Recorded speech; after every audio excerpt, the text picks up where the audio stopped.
your command, Megatron. Subscribe for Magic the Gathering and other content for evil fun. Fear not, Megatron. Cybertron shall remain as you leave it. Well, it's called the internet, and it's completely revolutionized the way we live and access vital information. For example, have a look at this. Hey. Good morning, everybody. Good morning. Good morning. Good morning. Good morning. It's a morning. It's a coffee kind of morning. I know I need my coffee. Good morning, everybody. How's everybody doing? It's fine morning. Man. I have a subject today that we're going to talk about because I just lived through it, pissed me off and everything. But first, I want to get through the shills and bits because not only do I got a giveaway coming up on the 1st. In the description, there's a link to the video. In the chat, there's a link to the video to how to get to enter the giveaway for a $300 cube. That would be for you if you get into it. And Hillbilly over here, yeah, giving away this Ravnica box today. It's going to be split up between 3 winners. Woo woo.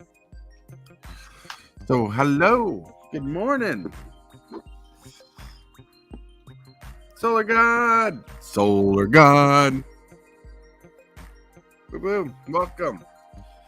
So I just had an experience that was unfavorable. So I needed to get this nifty controller. It's a nice controller. This seems to do its job. But I had to trade a couple good cards for it. And by good cards, I traded way overvalued for that controller. And so the place I went to, also known as VGE around my area, if you know what that means, you probably have one around you. They're a video game store, but they also dabble in the Magic the Gathering. And they used to trade on the buy list market. Like when you go to TCG Player and you see how much TCG Player would buy your card for, that's how much they'd take your card for. But they changed their policy recently. And I was salted by it. Like I was very salty about it, but the controller was more important to me, so I thought it was worth just getting the discount, basically. But I traded a etched foil Jeweled Lotus, which had $120 value to it, and the TCG Player buy price was $70. Then I also had a full art deflecting swap, which was around the range of $40. So I go to trade in these cards for this controller, and with the preconceptive knowledge of how they traded in cards, I thought, man, this Jeweled Lotus should at least give me this controller. But no, they do 40% of the buy price now. So not only will TCG Player buy it for more money than the store for $70, they even take a bigger discount on themselves to, as they said, make money. But I got curious, and I was curious enough to ask. I'm like, why do you guys have to change and like change the policy? Because I was curious to know, because I know like a lot of reference and people who like get cards that are not their own will take them in and trade them, which is silly because they need an ID if someone complains. And they're like, well, with the massive reprinting out in the market, and plus they said they can't trust the prices of a card to stay up, and they have to be fair in their own right, that they have to buy for less than the buy price so they can make money, because if they don't sell it to a person in a certain amount of time, they can turn it around to TCG Player and make some money back there. I'm like, that's a poopy decision on my side. But it makes sense on their side, because with all these reprints we're getting, it's hard to make money, especially if you're living under a threat of having to buy a card for a certain price and flip it before it has a chance of being spoiled to be reprinted. And I'm like, that is salty. salty on my end. I was so salted. I'm still feeling it. I'm still mad. But at the same time, I needed the controller so I could play my video games. Because my other controller had drift. And so it feels like Wizards is not only affecting the secondary market with lower card prices, but they're scaring LGSs into taking less money for cards that are worth value. I'm like, how does that work? Solar God knows how it works. Like he knows everything. That's why his name's Solar God. He knows everything under the sun. Good morning, Solar God. Good morning, Mrs. Hillbilly. Good morning, Cosmic Seeds. Hey. I want to say hello. Thank you for watching. Thank you for liking the stream. Thank you for being awesome. How are you doing today, Hillbilly? I'm doing pretty good. Tomorrow I got to do a 15+ hour stream. Starts at 12 o'clock Central Time. And Woo. looking forward to it. That sounds fun. I mean, as long as you're ready for it. Oh yeah. Play till you Well, drop. I'm taking today off from streaming arena today. Right. So I can rest up and relax and have a good day before I do this long stream. Get that long stream going. Oh yeah. Just be careful not to cross your streams.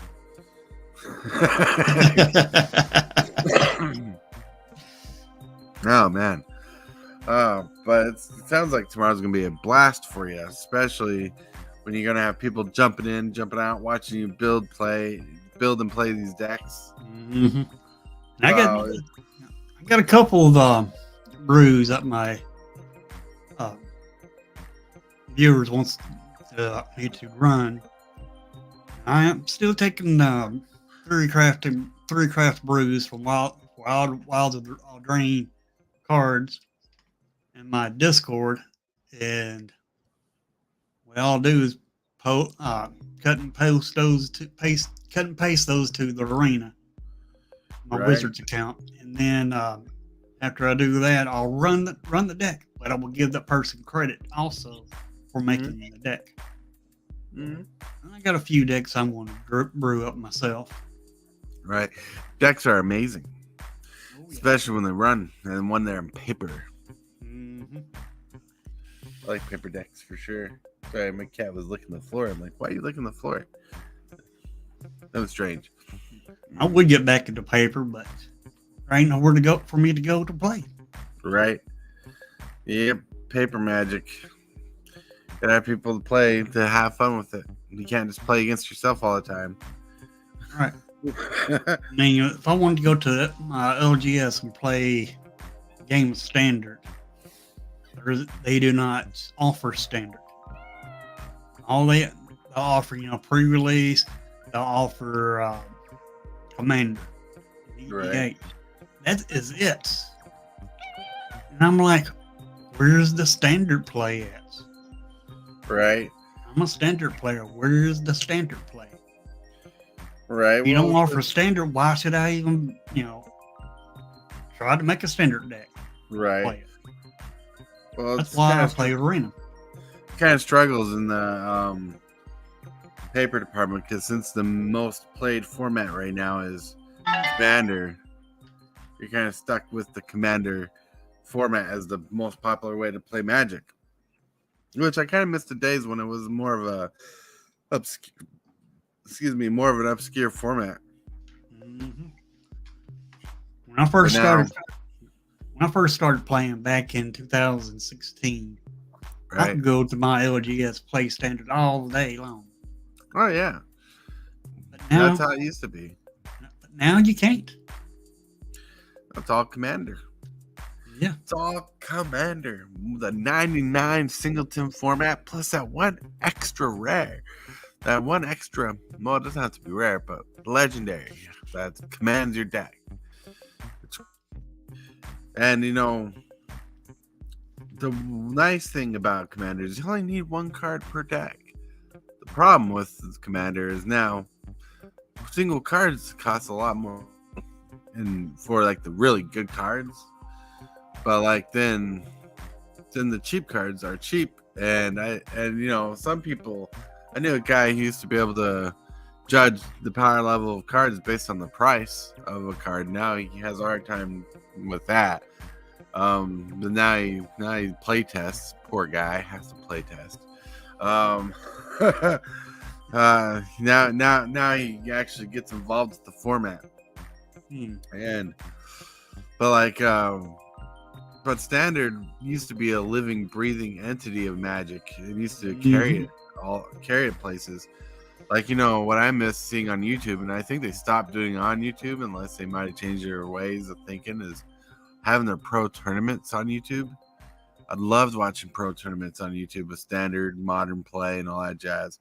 Like, I have nothing wrong against the 60-card format. I mean, I always loved the Commander format when I got into it, because I love the single diversity of it, like the single individual cards forcing people to be diversity with combos. Stasis Orb! Sorry when Marquette Masters hit the shelf. Good morning, Stasis Orb. Do you want to jump in? Or you just want to chill out and chat? I can send you a link. Go ahead. I can't remember. Dang, Blaggett. Thought just went right over my head. Yeah, so Stasis Orb and we started Magic together in Job Corp, but he's you just hanging out in chat? Okay. Kaladesh. But we started Magic together when I was new to it. But he played Magic before me beforehand, so he had some experience. But when me and him got together, we got into Ravnica. But we started playing before Ravnica Block came out. But what we got really excited into Ravnica like crazy. Like when we were playing out, Scars of Mirrodin was a bitch to play against. Then you got Kamigawa, which was outside of Commander, was just kind of a jank block with some powerful cards. Like, it was a janky block and had some powerful cards. So when they went back to Kamigawa and redid the set as good as they did, that was a win. I started playing when Kaladesh came out. Kaladesh still irks me. I had to sell my my Invention Soul Ring from back then. Satoplast Manipulator, dude, I went crazy over Satoplast Manipulator. So there's a story where I was on a hunt for my Simic deck for a Satoplast Manipulator, and that was like a hard to find card for me. Like, hard to find. Couldn't find singles of it. Couldn't find people to trade for it. And it was like $1 card. Well, this guy down here, Stasis Orb, and I were at a heebie-jeebie store in Ogden. And he buys a couple packs and opens one, and the Satoplast Manipulator is the rare. And me, acting like a fool, are so excited, going crazy, try to hug this fool like I was going crazy. And I'm like, oh, let me pull out some good rare that you'll want. So I pull out like a $10, $15 Shockland for this $1 rare. I'm like, I'll trade you straight over. I want it. I need it. So I traded him like a $10 card for a $1 card because I was so excited for a Satoplast Manipulator. For those of you who don't know, Satoplast Manipulator is a creature. It costs 2 generic, 2 blue, has Graft 2, and you can pay blue to tap into and gain control of target creature with a +1 counter on it. And Graft, the ability, it says this creature enters the battlefield with a +1 counter on it equal to its Graft number. And whenever a creature enters the battlefield, either on your side of the board or your opponent's side of the board, you can take it. You can steal it, which is neat. Pause Brown, what's good? Tonight's video will kick total butt. Nice. What's up, Paul's Brown? It's Pawsy Paws. Look at Paws. He's got a video up tonight. Cool. Ooh. Mm-hmm.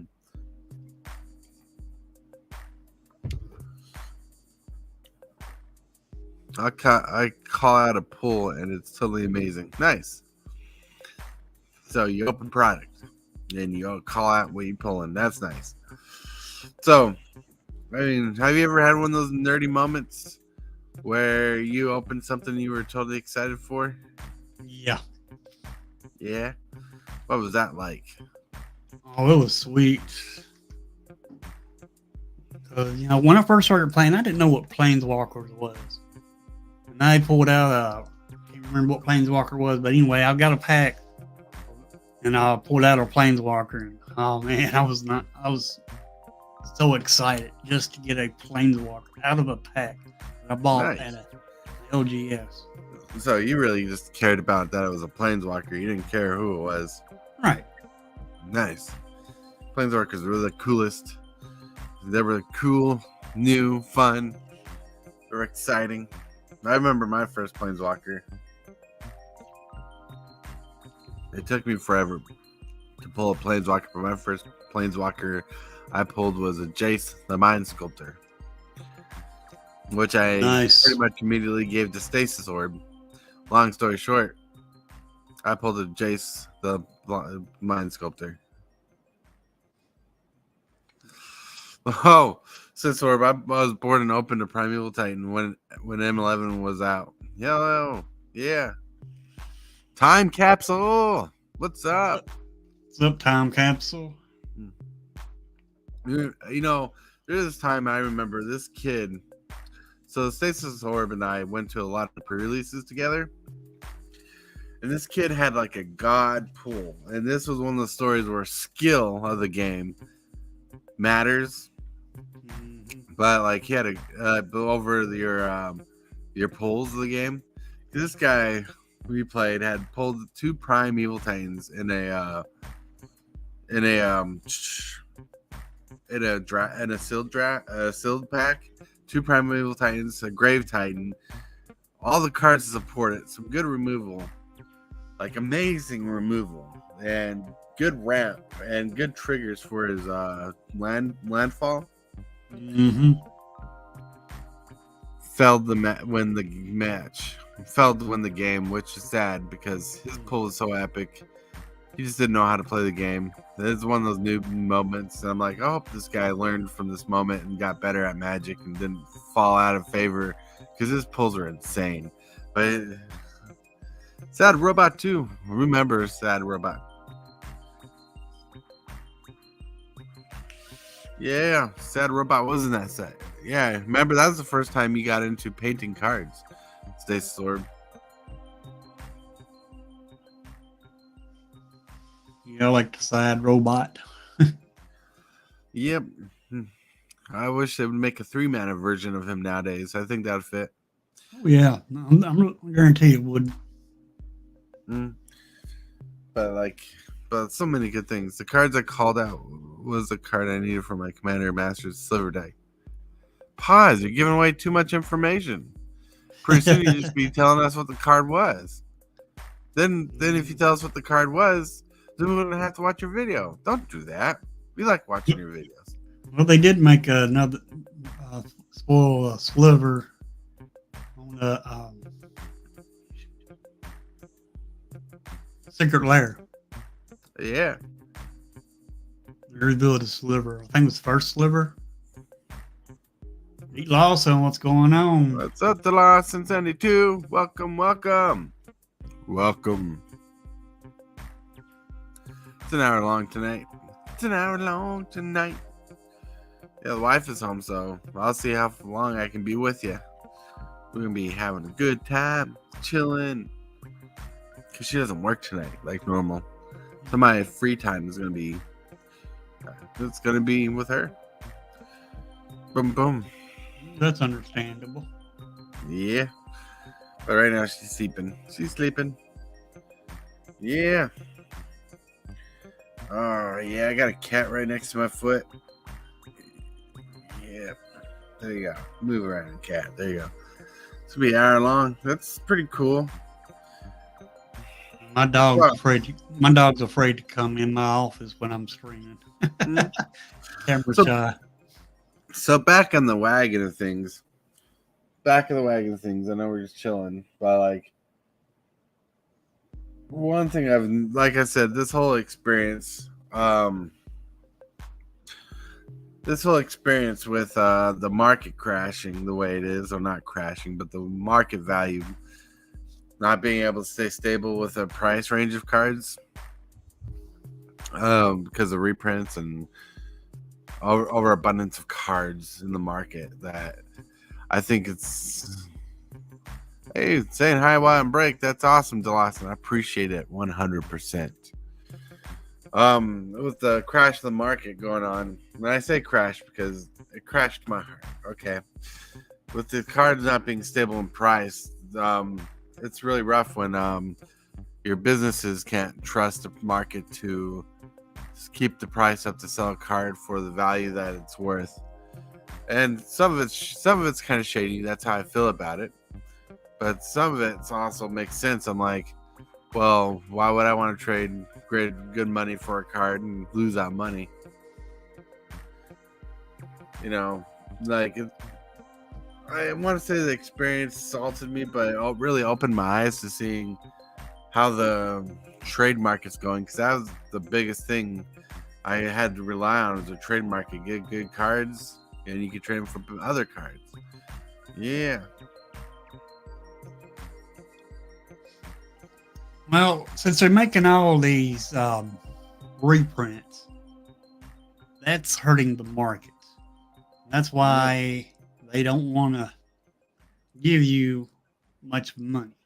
It's hard to sell a card now for what it's worth.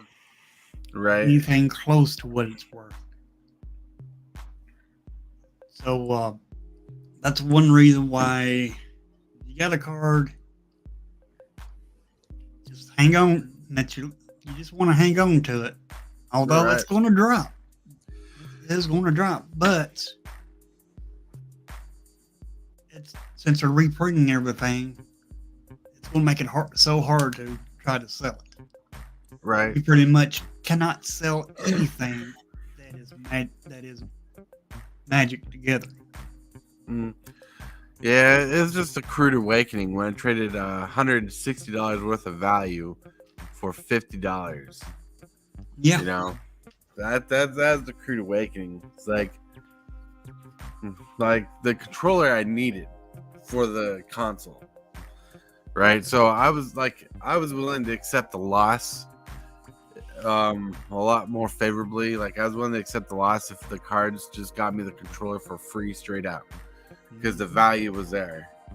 No matter how you look at it, $160 for a $60 controller, you know, the value was there. It's like, even on the buy market, right. But since they changed the policy to fit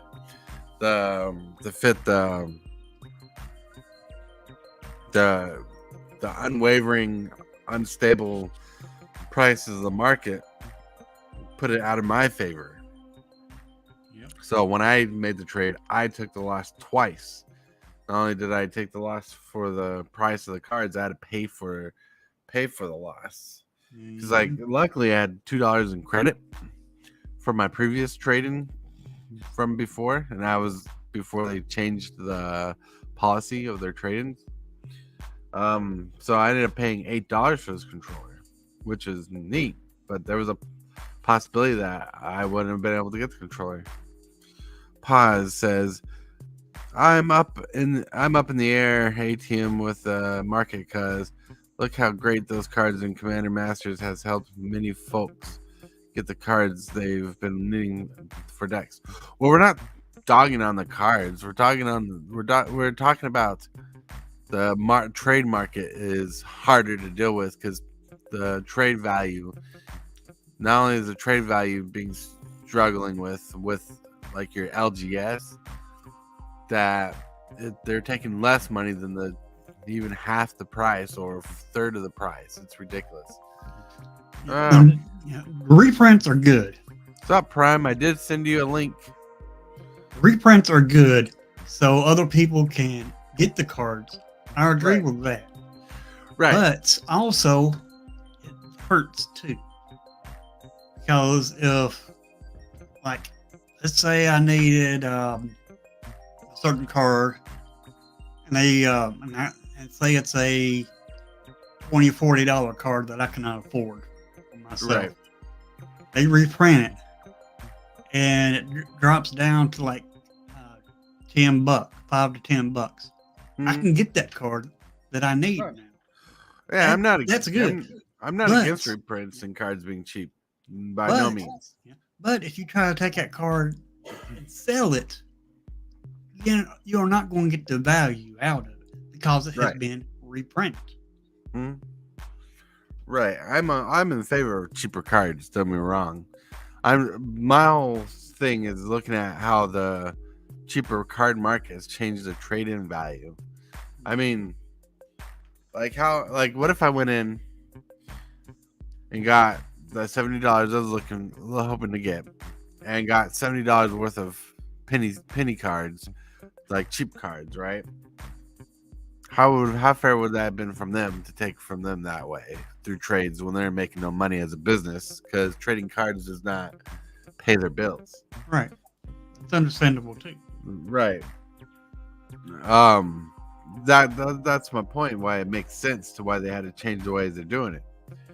You know, but it just really hurt me emotionally a bit, maybe because I'm bipolar, but that the loss was like, I felt like I lost twice in that transaction, because I thought $70 for $120 was a pretty good trade. Then 40% less, got $40 for a $120 card, was like, oof. Plus I got less than that for a $40 card on the side, and with the two cards together I made $50. So $50 out of $160 really hurt. And I'm like, oh, then having to pay money on top of it. But It hurts. like I know from two examples of two stores, this VGE store and this heebie-jeebie store, that people will take cards in all day and trade in for whatever they can just to get money, and that doesn't help the business to survive. You're right. You're not Prime. You can drive. You drive me crazy anyways. I didn't know Prime knew how to drive. Just kidding. Being a transformer and all, you think you'd turn into a car. Really? Yeah. I'm just messing with you, Prime.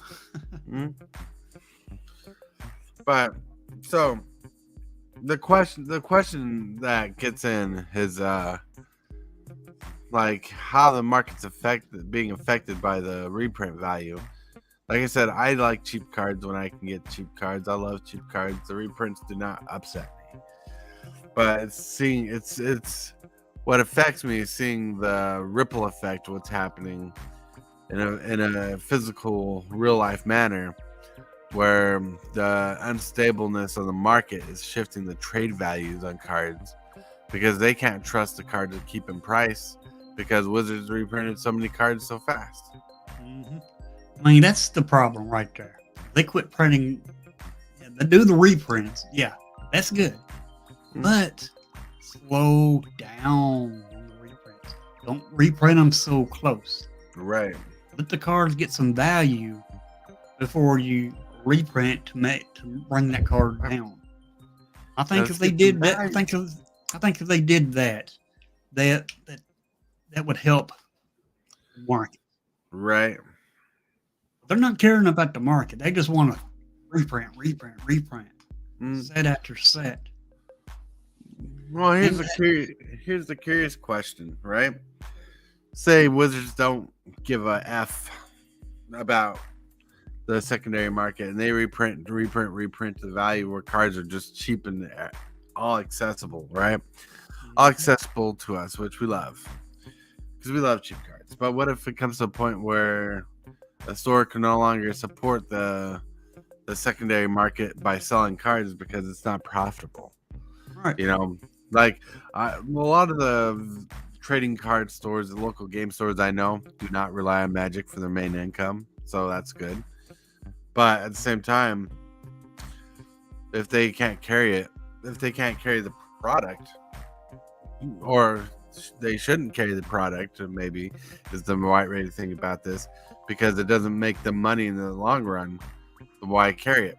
Like when Wizards came out as Commander Masters, and was it Lord of the Rings and overpriced the product a bit?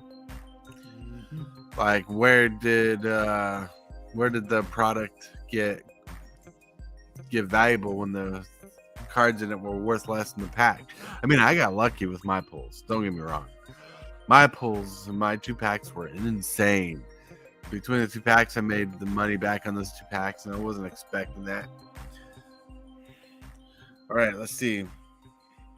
Prime says he's got a truck and a Harley. I can drive, kinda. Well, it's only because the cops haven't pulled you over, Prime. It's not reprints themselves. It's the rate at which they've done. Yep.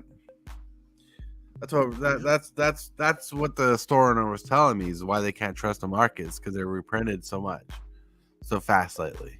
Right. You know. See, that's the problem. Reprints are fine, but they need longer to live. Oh, I mean, yeah, Magic is their own baby. That's Watsy's baby. You don't have the baby, then kill it. You let that baby grow before you do anything. Yeah, it's not treated before you like turn it Groot. loose. It's not treated like Groot, where Groot can be just destroyed and obliterated and grow up from a little twig again. It's not like that. It's Right. not like that. But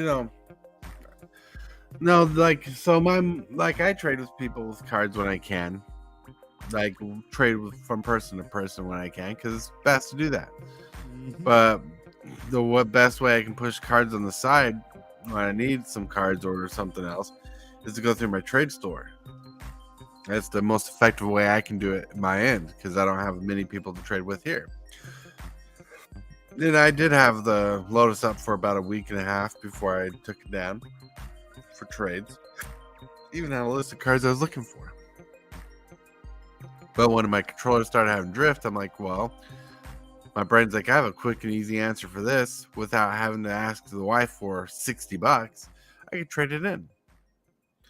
I'm like, well, let's go trade it in. That seems like an obvious choice. I'm like, I don't mind taking the loss, of the card, as long as I get the free controller, basically. But that's not the case. Yeah, and it just like asking like it's weird. Ask the questions that get you wondering. Don't walk away from a situation like that in your head. When they did it, I asked them why, and they did it. I asked them why they changed their pricing, or their buyout pricing and stuff. Because sorry, I have to get on the Facebook. All right. I like the reprints, but I just don't like the idea of them reprinting so quickly. I just wish it's like I've been, done said it. I mean, I just wish they would let the cards get some value before they reprint. Well, to be honest, I wish, I love the accessibility of the cards and how cheap some of the cards have gotten. I won't lie, I love the cheap cards. What gets me worried is how the cheap cards are affecting the LGSs. Whoa! Hello! Stasis Orb, jumping in. What's up, Stasis Orb? You're muted or something. You'll figure it out. Yep. But still. But yeah.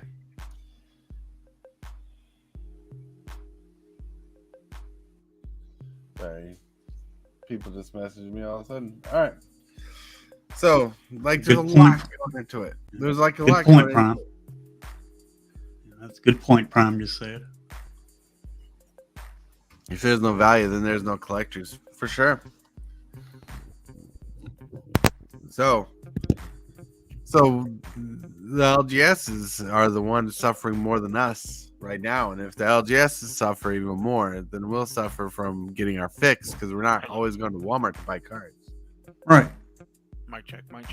Can you hear me? Yeah. You're a little low, but we hear you. If you get a little Oh, high. okay. Yeah, give me 1 sec. All right. I can't even find magic cards at my Walmart because they sell out. They sell out so quick. What was funny is our Walmart stopped selling magic product for a while. Then they got glass cases to hide everything in and put it in there now. Johnny Zert. Welcome. Johnny. All right, is that better? A lot better. Okay, cool. Yeah, I had to adjust. I don't know, Mike's being weird, but either way, funny story about Walmart. You guys talk about Walmart. Years ago, I was on my way to a GP in, I think it was Portland. Yeah. No, it was in Denver, and we stopped by this Walmart that was like in the middle of nowhere, and they had World Wake fat packs, and I looked down, I'm like, wait, they still have World Wake fat packs? And so we bought they had 12 of them. So me and my buddy that I was going to the Grand Prix with swooped them all up, and we bought them for MSRP, which I think at the time was like $29.99. Set with Jace the Mind Sculptor in it. And we get to the event, and we were trading those fat packs at $150 value. Wow. Yeah, it was crazy. It was really crazy. All because this Walmart that's out in the middle of nowhere where they don't sell any magic cards. That's crazy.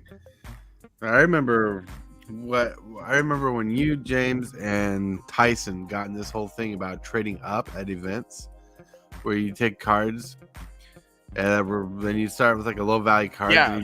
Up. So the way it worked is we all started with the same card.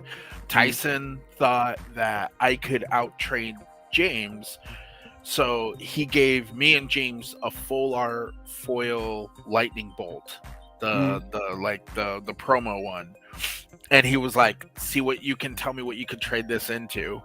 And James ended up surpassing me significantly, because I remember by the end of the first day, he's like, "What did you trade to?" I was like, "Oh, I traded to this. I traded for I ended up getting up to maybe a $30-$40 card." And James got to not only just a bunch of $3 to $5 cards, but a binder. He got a whole binder. He traded up for an entire binder with the collection and everything. And he's like, "Yeah, I got all of these." This is like 5 or 6 pages of just magic cards. I was just like, "Dude, what the heck?" He's like, "Yeah, I got a whole binder." And the binder included. I was like, "Freaking James." That was crazy. I remember him telling the stories. From a foil lightning bolt. All right. Yeah. I gotta take care of something really quick. You're good. All right. I'll put you'll still be able to be heard, but I'm gonna put Hillbilly on the front of the screen. You're good. What's up, everybody? Today, after the stream, I'm going to do a stream for Gilded Relic. Split it up between 3 winners. Each winner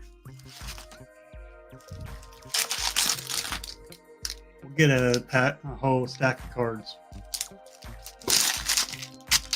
That's pack. the giveaway that I will be doing after the stream here. I'll be going back up and doing on the STREAMYARD here and doing my giveaway.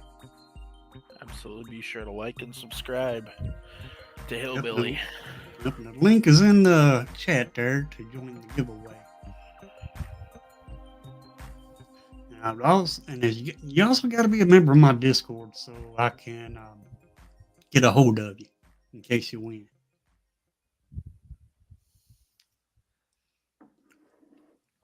But, yeah, that's what's going to happen today. I'm not going to stream no arena today. I'm just taking the day off from arena just to. When will you start tomorrow? No, the giveaway is today, right after this stream here. Is when I'm going to do my giveaway. What do you play on arena? Hillbilly? I play mostly standard. Okay. I Okay. got standard decks and I got some historic decks. I Nice. mostly do standard. And, I play Explorer. I ain't Play a got lot no, of I ain't got no Explorer decks, but I also challenge my viewers. That way they can get into the stream with me, and they can challenge me, and That's awesome.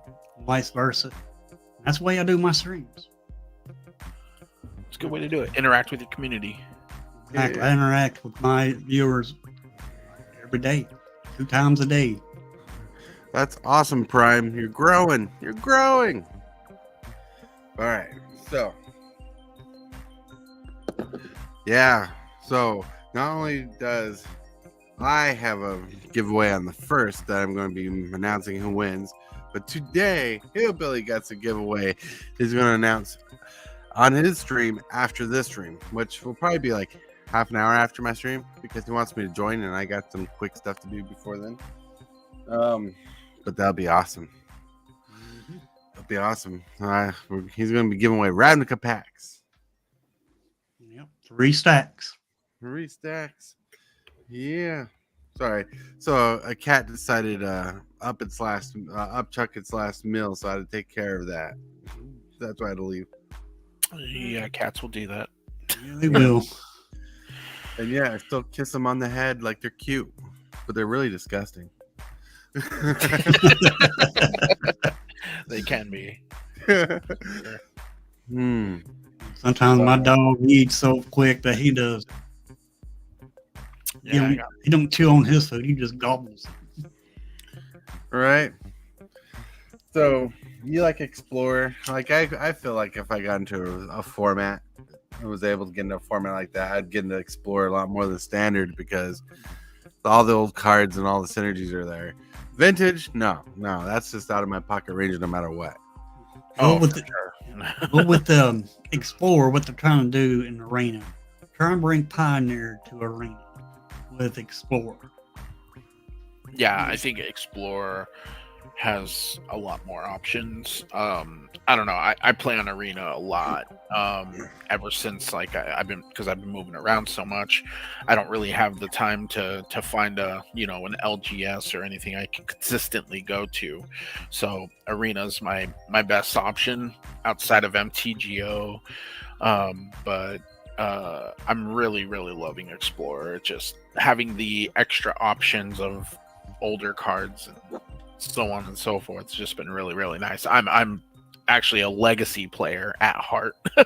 So I like older cards and cards that are broken, and because when in a format where everything's broken, nothing is. Right. So. Right, that's what I love about Cube. You know what I'm saying? Like Cube's the same kind of thing, I'm a little more focused on the draft part, but like man, I still love me Grizzlebrand. Grizzle Brizzle. Yeah. He's such a broken card. At what point did they say this is a fair card? This will be good. Granted, Magic Wizards of the Coast does that all the time. As a matter of fact, they print. I mean, how long did it take before Mental Misstep got banned in every format outside of Standard? It took them, I think, like a month. Set release. They were like, "Yeah, this card needs to be banned in every format." I get salty every time I lose on Arena, but I don't take it out on my viewers, and I don't let them see that I'm salty. Oh no, that's fair. I've been there too. I think the Arena Shuffler is rigged. Oh yeah. Wizards of the Coast has that one guy that screws you over. He watches your game and is like, "No, I'm gonna mana screw this guy right now." Start the game with 3 lands in your hand. You play those 3 lands, and that's all you get. 3 turns, you don't get no land. Your only card you got costs 4. And that's like, how can I play? Next 3 turns? Nah, for me, it's always like the next 12 turns. Okay.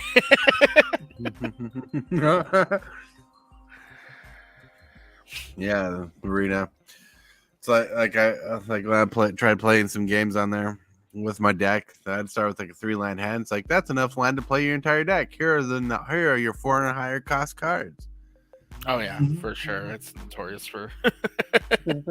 I enjoy letting my seeing what my viewers can bring to me to play against me. I love drawing my 1-drops on turn 2. Right? That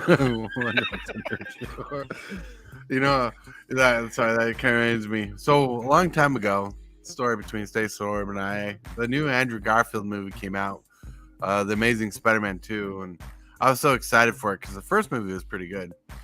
I paid for our tickets to go, and we watched the movie, and my brain was trying to make the movie seem good in my brain, but even though it sucked. And Andrew and I were walking out of the theater, and he's like, "Man, that movie sucked." I said, "I'm glad I didn't pay for that twice." So true.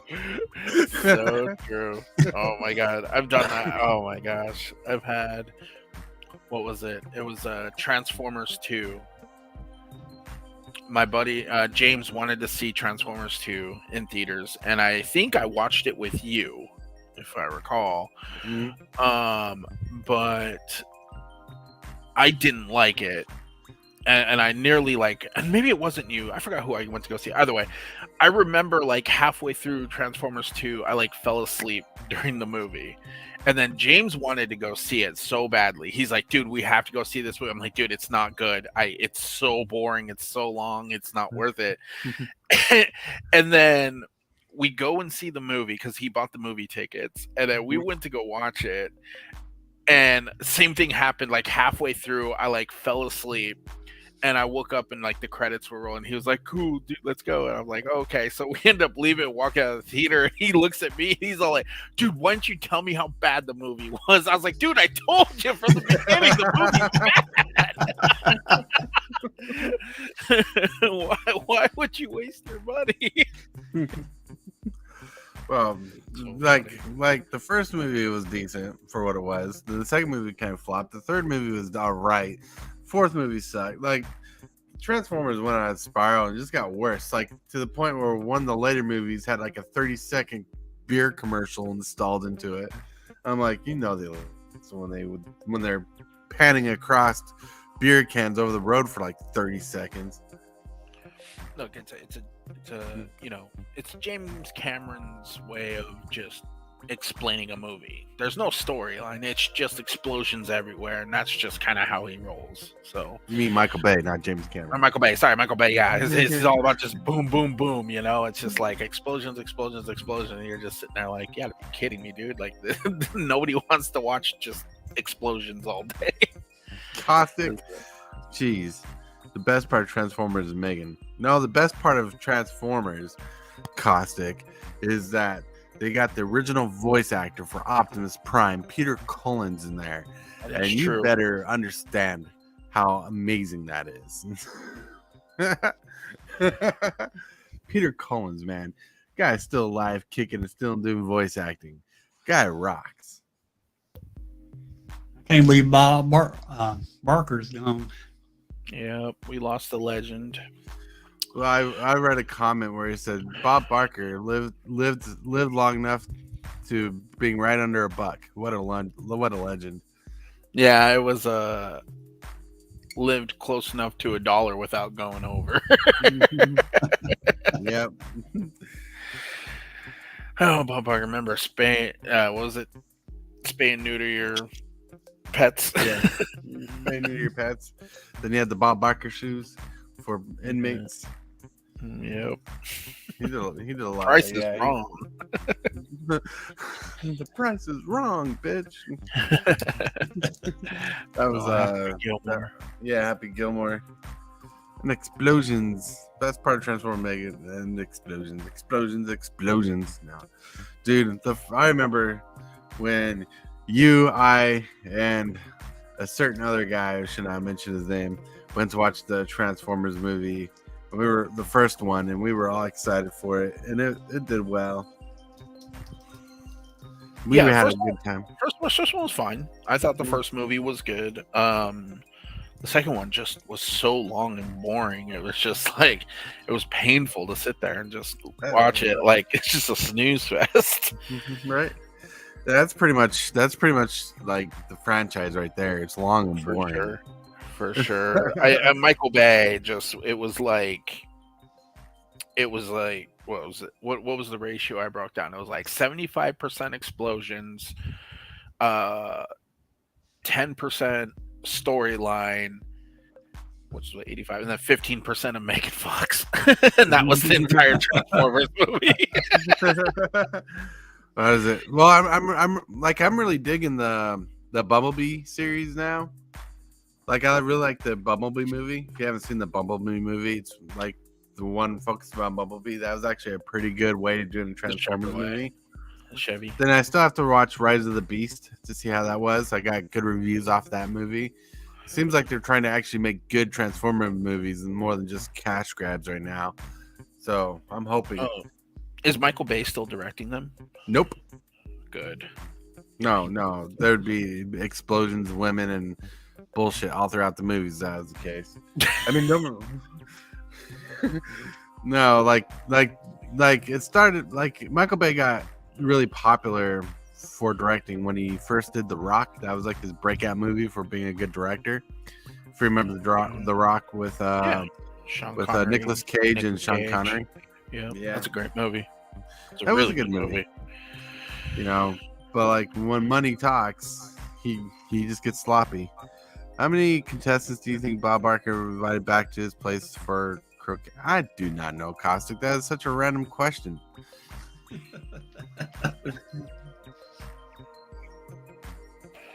No. You know, I'm sorry, my dogs are barking.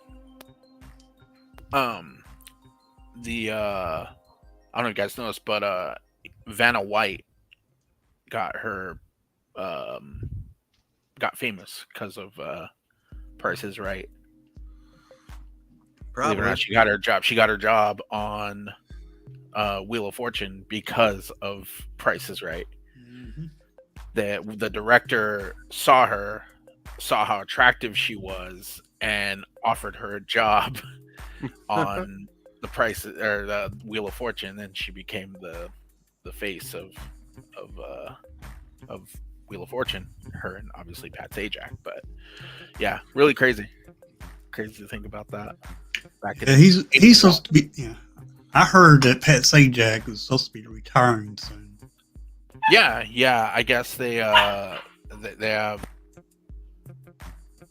I just saw that recently, actually, and then they mentioned the replacement, and I can't remember who it was that they said that was offered the spot. Mm-hmm. Who knows? Well, I know. Like they really dig in for some good people, but you know who would be an awesome person to do The Price is Right? Like, this is my personal thought. Like the perfect person to do The Price is Right. Drew Carey, right? Would be Terry Crews. Yeah, but Terry Crews is doing an American Idol or whatever it is. Is he? Yeah, Wow. He's a host on American Idol right now. It's Ryan Seacrest. Yes, James, he nailed it. Yeah, Ryan Seacrest is supposed to take the. Is supposed to take the spot of Pat Sajak, but it's crazy because like thinking way back, like when I was like little, Ryan Seacrest, was all over MTV, and that's the only way I know him from. Yep. That's crazy. No. Oh, what is it? It came up in a weird discussion. Not weird, but just a discussion. I was talking to my wife about how you met Paul Walker once, and I'm like, that was a crazy story. And I was talking to my friend James about it too. I'm like, he's like, I believe that because that's not the one way you'd think you'd meet a celebrity. I'm like, yeah, but it's pretty cool that he knew Paul Walker. Yeah. I personally didn't know him, but my sister did. She went to school with him, graduated the same year too, which is crazy. But and then come to find out that I grew up in foster care, so my foster mom was good friends with the Walker family, and so my foster mom would go over to Paul Walker's parents' house for like tea dates and coffee dates and stuff like that. They would hang out and whatnot, and didn't know that my sister had a big connection with Paul Walker, and it was really crazy because I can even share that story too. I went into a KB Toys, which was right down, probably about a mile away from where I lived at the time, in California, and Paul Walker pulled up or came into the store, and I looked at him and I was just like, "You're Paul Walker." He's like, "Yeah." I was like, cool. I didn't really know what to say, you know. It's just like, this is just after Fast and the Furious, so I was just like, "You're in Fast and the Furious," and he's like, "Yeah." I was like, my foster mom says that she knows your parents and would hang out with them, and he's like, "Oh, who's your mom?" I was like, "Judith." He's like, "Judith Foley?" I was like, "Oh yeah." How'd you know? And it was really funny. It was a great. He knew everything about my sister, knew everything about our family, and everything like that. He wanted to know how we were doing. It was really, really cool. And he's just a awesome individual. He was, you know, I'm really sad when he passed away. It crushed me a little bit because he was such a super nice guy. And you know, even me, you know, running into him at a KB Toys, you know, it was really crazy. And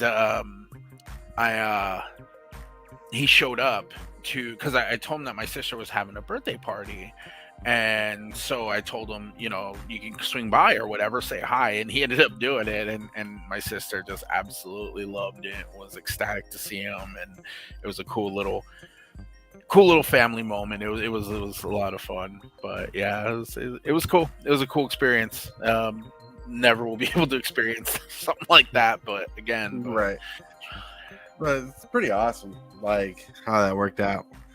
And, the only famous person I ever met was Hillbilly Jim. He went to school with my dad. Oh, that's awesome. Jim. Oh yeah, I remember you shared a picture of that one day. Who did it? When I was growing up in California, I had to actually meet quite a bit of actors, especially at Dodger games, because I used to go to Dodger games all the time. And I ran into Owen Wilson at a Dodgers game. I ran into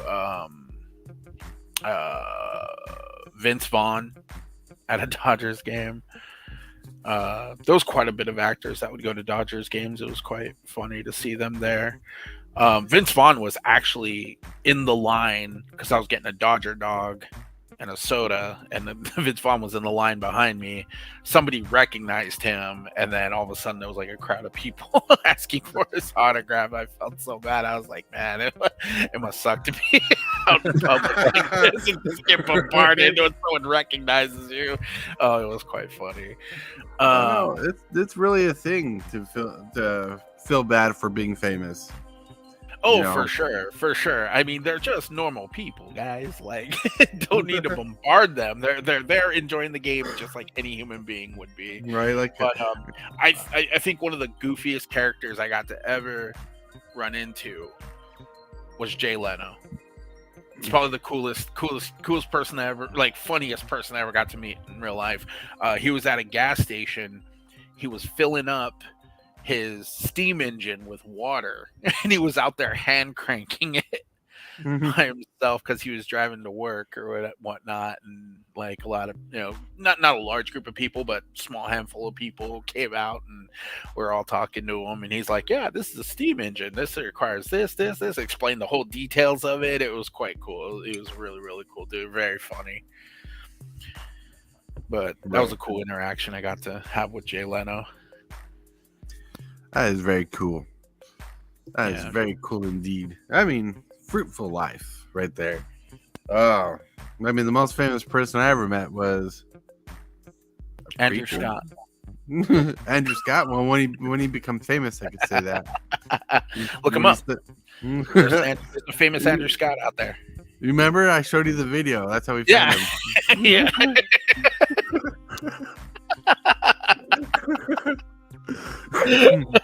Ladies and gentlemen, Andrew Scott, everybody. I remember that. I found it on. I don't know how I found it, but I found it. This video clip of someone introducing this guy named Andrew Scott, and I'm like, Andrew, what? Look at this. You're famous. He was like, you're famous. Look at this. He's like some British actor. look. If you ever start a channel, right? If you ever start a channel, which you were talking about planning on doing, like starting your own channel. For sure. If you find that clip, I can take out that audio and put it over something so you can introduce yourself. That would be pretty funny. And you know, like this is Andrew Scott. Right. He's actually quite he's actually a known actor, surprisingly. He was in that Sherlock Holmes TV series. He played one of the main characters. But, yeah. I don't know which one. That's okay. But like, man, that was funny. Good times. Good times indeed. Now it's been an hour, so that means I have to close down the show. Bye, show. Bye. But really quick though, before I close down. Since I have you on, buddy, I wanted to know your opinion on how LGSs are handling the market of cards getting cheaper and reprinted.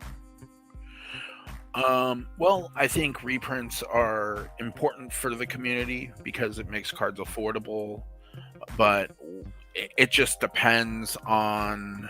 I agree. I heard you guys a little bit earlier talking about how they're cool. You guys are okay with reprints, just not like as quickly as they're popping them out. I don't think they need to go crazy and do a large reprint. I think maybe printing a card in a set, like for example, let's say like Remand, right? Let's say like a card like Remand gets reprinted and it's just its only like reprint.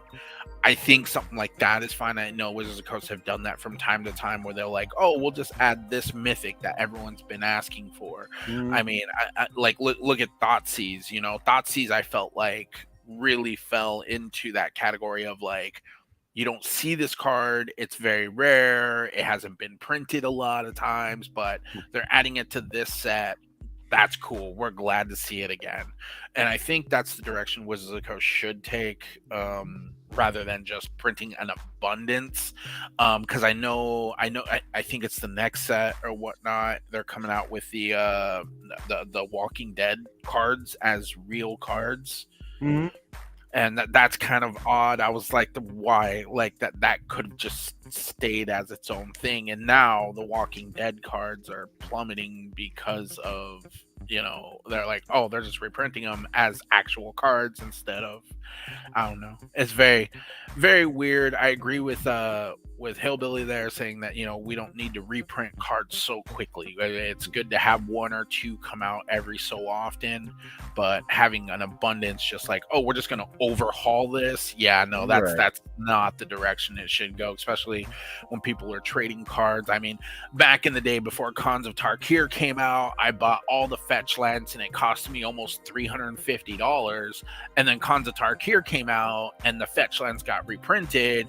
All of a sudden, my fetch lands went from their value down to $20. And this was like probably 2-3 weeks prior before the set came out. And I'm just like, wow, I got burned. I got burned bad. Trust me, I feel that. My primary cube used to be worth like $5,000 in the cards I owned. Is now less than $3,000 from all the reprints that's happened. So I know the feeling of value dropping. And now, sure, yeah, it's crazy. I did not spend $5,000 on the cube because I bought wisely into it and traded wisely for everything in there. And accumulated over time. Like that's just how it works, right? It's not right. you build the cube with what you have. Usually that's how it starts, and then as you accumulate cards, you can replace cards. Because at least that's what I did with my cube. When I got the better version, I would just swap out the card. I'm like, well, I'll use what was the 4 mana demonic tutor? There was like a 4 mana. Oh, 2 black, 2 colorless. Search your library for a card. not idyllic tutor. Oh my lord. I know what you're talking about because the original art had a snake on a table, and our friends really loved it. Yeah. So like when I got my demonic tutor, I would just swap that card for that card, and so that's kind of how it's like, well, I don't have the exact card, but when I get the exact card, I'll have a replacement for it. Right. No, it's good because Cube. I love Cube. If it wasn't for James introducing us to Cube and us building our cube and watching the success of your previous cube that you gave to your friend, that I wouldn't have been in love with designing a cube like the one I have, which is awesome. Yeah, I mean, and that's the cool thing about cubes as well, is like you don't have to build just the powerful stuff. I played a 1-drop cube, right, and it was amazing. It was so good. I'm just like, wow, who would have thought 1-drops could be so powerful? Right. And then I played Aaron, who used to go to Jamie's card shop all the time. I don't know if you remember Aaron. Yeah, you do know Aaron because he built that foil, that really nice cube. But in recent years, probably in the past like 3 or 4 years, he built the power cube. Oh, wow. So yeah, he has a power cube built. You're talking about the Aaron that got married a couple years ago, right? Yes. Okay. Yep. Yeah, I'm friends with him on Facebook still. Nice. Yeah. He built the power cube, and it's just crazy because he used to bring it. He brought it to the shop, and we all drafted it. It was just really cool to hold the Black Lotus and all the moxes and everything like that. Yeah. Pause. The Power Cube has the Power 9 in it. And has a lot of broken synergies. Hold on one second. It has a lot of power to it. The Power 9, obviously, that's why it's called the Power Cube. But it has a lot of broken cards that break the format. So you can get like Black Lotus and stuff like that. Yeah. Black Lotus and Time Twister and and seems pretty legit and neat. Well, yeah, that's pretty cool. All right. With that, thank you, Andrew. Thank you, Hillbilly, for being on. We're going to close out the show because I do watch my time for the month stream. Some news in the future. For those who have actually been asking me why or why not and why I should. Well, I'm going to start doing morning coffee every morning of the week from Monday to Saturday. So anybody wants to join me on those days, because people have been asking me to do it, I figured I could do it. Talk to the wife, she's okay with it. So we're gonna have a morning coffee every day of the week, so you can wake up, drink some coffee, and join our random chats that we have. And don't forget, in the near future of in an hour or so, a little less maybe, Hillbilly will be going live to do his giveaway drawings. It's going to be awesome. I should be there. And Andrew, like I said, thank you for showing up. Hillbilly, thank you for showing up. Anytime. Yep. All right. And